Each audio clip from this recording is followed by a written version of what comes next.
Born to Love You, Left to Linger. Chapter 1, A Love Once Promised. Elliot never thought he could love someone the way he loved Clara. From the moment he first saw her, she had been the light in his life. She was kind, beautiful, and full of life, the kind of person who lit up every room she walked into. For years, they were inseparable. She would laugh at his jokes, even the bad ones, and he would always tell her, "I was born to love you."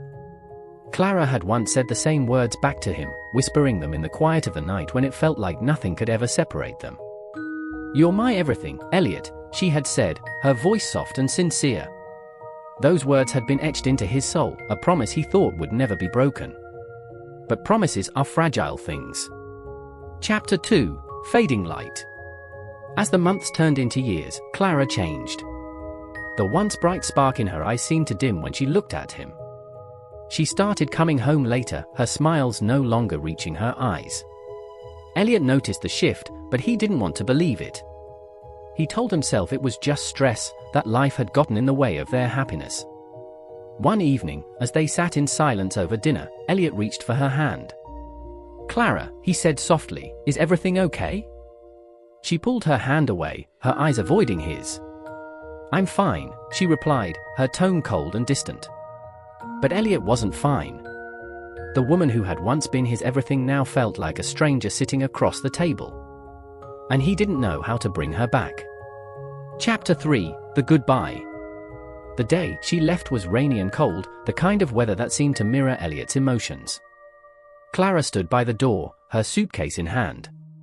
She couldn't even meet his eyes. "I'm sorry, Elliot," she said, her voice barely audible. I can't do this anymore." "Can't do what?" he asked, his voice trembling. "Clara, please. We can fix this. Whatever it is, we can fix it." She shook her head. "It's not about fixing anything. I don't love you anymore." The words hit him like a punch to the chest. He wanted to argue, to beg her to stay, but something in her tone told him it was useless. She had already made up her mind. As she walked out the door, Elliot stood frozen, the words "I was born to love you" echoing in his mind like a cruel reminder of everything he had lost. Chapter 4, Are the Empty Days. The days after Clara's departure blurred together. Elliot went through the motions of life, but he wasn't really living. His house felt emptier, colder. The bed seemed too big, the silence too loud. He tried to move on, but everywhere he went, he saw reminders of her favorite coffee shop, the park bench where they had shared their first kiss, the little bookshop where she used to spend hours browsing. Everywhere he turned, he heard her voice, felt her presence. But she wasn't there. And she never would be again. Chapter 5, Whispers in the Night. One night, as Elliot lay awake in bed, he thought he heard something, a faint whisper, soft and familiar. At first, he thought it was just his imagination, the product of his longing for Clara. But the whisper grew louder. "Elliot." He sat up, his heart racing. The voice was unmistakable, it was Clara's. He looked around the room, but there was no one there. "Clara," he called out, his voice shaking. "Is that you?" The room remained silent, but the air felt heavy, charged with an unseen presence. Then, from the corner of his eye, he saw a figure, a shadowy silhouette standing by the window. It was Clara, or at least, it looked like her. "Clara," he repeated, his voice barely above a whisper. The figure turned to face him, and for a moment, he thought he saw the love they had once shared in her eyes. But then her expression twisted into something cold, something unrecognizable. "You said you were born to love me," she said, her voice echoing unnaturally. "But I left you. And now, you're mine."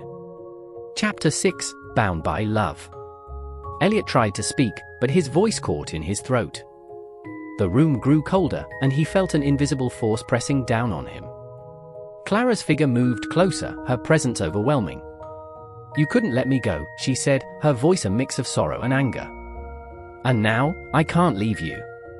Not even in death." Elliot's mind raced. "Death?" he managed to choke out. "What do you mean?" Clara's figure flickered, her form growing more transparent. "I died, Elliot." The day I left you, I was in an accident. But your love wouldn't let me move on. Your love kept me here, tethered to this world. Elliot felt tears streaming down his face. I didn't know, he whispered. I'm sorry.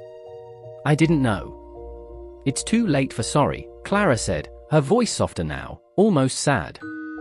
You said you were born to love me. And now, you'll love me forever.